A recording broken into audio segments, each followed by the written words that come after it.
गेल्या काही दिवसापासून माझ्या बाबतीत प्रगती पुस्तकात नापास, पत्ता कट, संजय राठोड यांना डच्चू अशा बातम्या टी चॅनल्सवर दाखवण्यात येत आहे। खरे पाहिले तर एकनाथरावजी शिंदेसाहेब हे आमचे नेते आहेत आणि ते मंत्रिपदाविषयी जो निर्णय घेतील तो अंतिम राहील। पण तरीही मीडियामधील बातम्या त्यातील भाषा बघून मनाला वेदना होतात। मी 1993 पासून शिवसेनेत काम करतो आहे। कोणत्याही राजकीय पार्श्वभूमी नसताना एक सामान्य शेतकरी कुटुंबात मी आलो असताना वंदनीय बाळासाहेब ठाकरे यांच्या विचारांनी प्रेरित होऊन मी शिवसेना शाखा प्रमुख पासून माझी राजकीय वाटचालीला सुरुवात केली। त्यानंतर उपतालुका प्रमुख, तालुका प्रमुख, उपजिल्हा प्रमुख अशी वाटचाल करीत असताना तब्बल 18 वर्ष मी शिवसेना जिल्हा प्रमुख पदावर कार्य केलेले आहे। त्यानंतर 2004 साली तत्कालीन काँग्रेसच्या मंत्र्यांना हरवून मी पहिल्यांदा आमदार झालो आणि त्यानंतर 2009 असेल, 2014 असेल, 2019 असेल व आता 2024 म्हणजे लागोपाठ 5व्यांदा मी आमदार झालो आहे।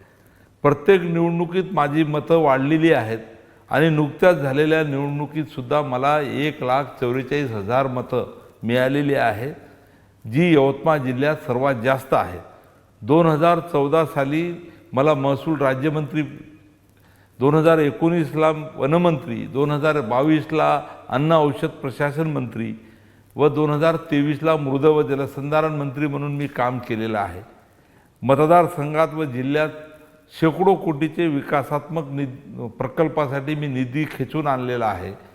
मी ज्या बंजारा समाजाचा आहे त्या समाजाचे श्रद्धास्थान पोहरादेवी येथे जवळपास 720 कोटी रुपयाची कामे सुरू आहेत। त्यात बंजारा विरासत हे वास्तुसंग्रहालय हे भारतातील सर्वात चांगले वस्तुसंग्रहालयापैकी एक आहे। आमचे दैवत सेवालाल महाराज मंदिर हे भव्य स्वरूपात साकार होत आहे। त्याचबरोबर सामकी माता मंदिर, जेतालाल महाराज मंदिर, रामराव बापू समाधी मंदिर, पर्यटनासाठी बॉटनिकल गार्डन व अंतर्गत रस्ते, भक्त निवास ही सर्व कामे वेगाने सुरू आहेत। यासाठी मला तत्कालीन मुख्यमंत्री माननीय एकनाथरावजी शिंदेसाहेब, तत्कालीन उपमुख्यमंत्री देवेंद्रजी फडणवीस साहेब आणि उपमुख्यमंत्री अजितदादा पवार साहेब यांनी मोलाचे सहकार्य केले। महसूल राज्यमंत्री म्हणून मी काम करत असताना अतिशय महत्त्वाचे निर्णय या ठिकाणी घेण्याचा प्रयत्न मी केला।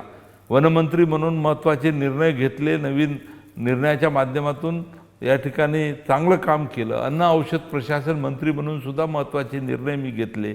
तसेच मृद व जलसंधारण विभागात सुद्धा चांगलं काम करण्याचा मी प्रयत्न केला। मी माझ्या कार्यकाळात हे सर्व काम केलेलं आहे। यवतमाळ व वाशिम जिल्ह्यात सुद्धा मी चांगले काम केलेले आहे। पक्ष संघटनेसाठी मी मंत्रिपदावर असताना विदर्भ, यवतमाळ हे एकमेव खऱ्या अर्थानं त्या भागामध्ये काम करत असताना जिल्हा परिषद निवडणूक आम्ही जिंकली। जिल्हा परिषदेचा अध्यक्ष शिवसेनेचा झाला।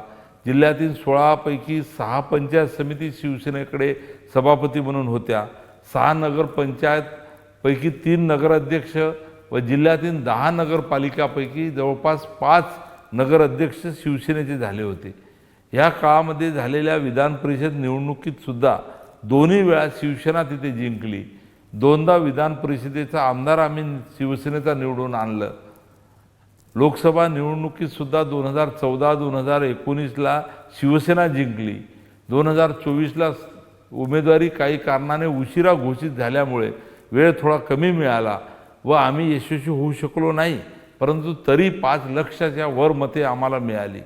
ह्याचबरोबर आरोग्य, शिक्षण, रोजगार, कला, क्रीडा व सांस्कृतिक क्षेत्रात सुद्धा आम्ही 5ही वर्ष काम करत राहतो। मी माझ्या राजकीय कार्यकाळात सदैव काम करीत आलो आहे।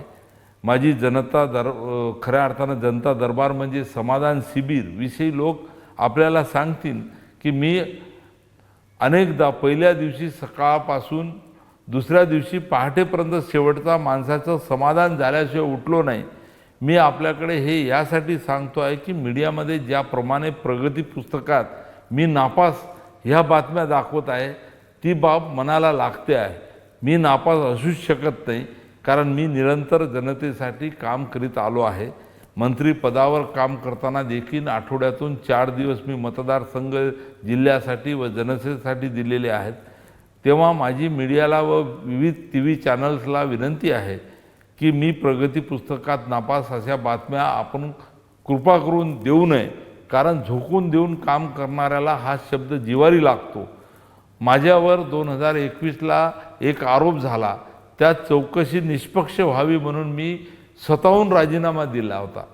एप्रिल 2022ला महाविकास आघाडी सरकारमध्येच त्या प्रकरणाची चौकशी झाली व मला क्लीन चिट मिळाली। त्यानंतर माझ्यावर कोणतीही चौकशी सुरू नसल्याचे व कोणताही पोलीस FIR नसल्याने मला माननीय एकनाथराव शिंदे साहेब यांनी पुन्हा मंत्री केले। मी पुन्हा मंत्री झाल्यावर गेल्या 2.5 वर्षात माझ्यावर कोणताही आरोप नाही, भ्रष्टाचाराचा आरोप नाही, माझ्यावर कोणताही वादग्रस्त वक्त मी केलं त्यामुळे मला नापास होण्याचा प्रश्नच येत नाही, असे माझे मत आहे। या उलट मी पुढाकार घेऊन पूर्ण केलेल्या बंजारा विरासत ह्या वास्तू संग्रहालयाचे काम इतके दर्जेदार आहे की देशाचे प्रधानमंत्री नरेंद्र मोदी साहेब यांना या वास्तू संग्रहालयाच्या लोकार्पणाला आग्रहाने आणले। माननीय पंतप्रधानांनी या कामाचं कौतुक केलं, मी त्या कार्यक्रमाचं प्रास्ताविक केलं। गेल्या 2.5 वर्षात मुख्यमंत्री व दोन्ही उपमुख्यमंत्री माझे काम पालकमंत्री असलेल्या जिल्ह्यात 5 वेळा आले। प्रधानमंत्री महोदय 2दा माझ्या यवतमाळ आणि वाशिम जिल्ह्यात आले। मीडियामध्ये मला नापास वादग्रस्त दाखवल्या जात आहे। जर हे खरे असते तर ही सर्व मंडळी माझ्या आमंत्रणावर आली नसती का, आले असती का?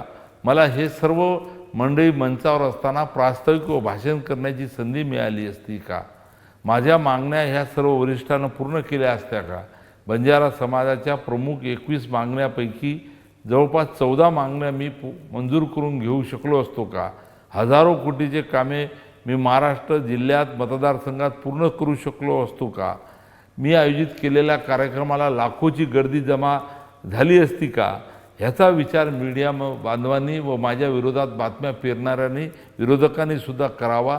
मी पुन्हा सांगतोय की मी माझ्या राजकीय कारकिर्दीत माझे नेते एकनाथरावजी शिंदे साहेब यांना सोपवली आहे आणि ते माझे मंत्रिपदाबाबत जो काही निर्णय घ्यायचा आहे तो घेतील, पण एक प्रामाणिकपणे झोकून देऊन काम करणाऱ्या माझ्यासारख्या कार्यकर्त्याच्या बाबतीत मीडिया प्रतिनिधी बांधवांनी नापास हा शब्द वापरू नये ही माझी त्यांना विनंती आहे। धन्यवाद। जय हिंद, जय महाराष्ट्र। ABP माझा, उघडा डोळे बघा नीट।